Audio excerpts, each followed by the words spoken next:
Have you ever wondered why we get those tiny bumps on our skin when we're cold or scared? You know, goosebumps. Well, today we're diving into this fascinating phenomenon that is actually an ancient survival mechanism we inherited from our distant ancestors. Picture this. You're watching a scary movie.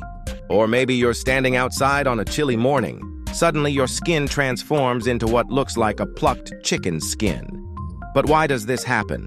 The science behind it is absolutely mind-blowing. These little bumps are caused by a reflex called pilomotor reflex or horripilation. When you're cold or experiencing strong emotions, your body releases stress hormones that trigger tiny muscles at the base of each hair follicle to contract. These muscles, called erector pili, pull your hair straight up, creating those characteristic bumps we all know. Now, here's where it gets really interesting. In our furry ancestors, this reaction served a crucial purpose. When they got cold, their raised fur would trap air close to their skin, creating an insulating layer to keep them warm. And when they were frightened, the raised fur would make them appear larger and more intimidating to predators. Just like how a cat's fur stands on end when it's scared. But humans, with our relatively hairless bodies, don't really need this reaction anymore. It's basically an evolutionary leftover, like our appendix or wisdom teeth. Yet it persists as a reminder of our evolutionary past. What's fascinating is that these goosebumps can also appear when we experience intense emotions like awe, pleasure, or nostalgia. Ever got chills while listening to your favorite music?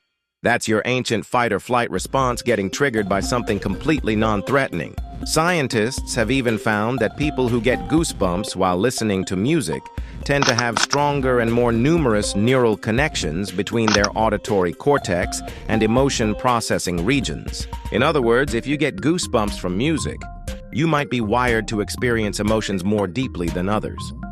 And here's a fun fact.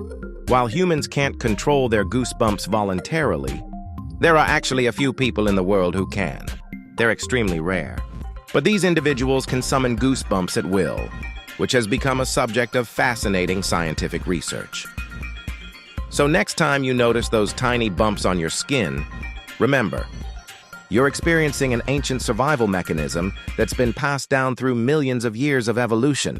It's like carrying a little piece of our ancestral history right there on your skin. Isn't it amazing how something as simple as goosebumps can tell us so much about where we came from and how our bodies evolved? It's just one of the countless reminders that we're all walking, talking time capsules of evolutionary history.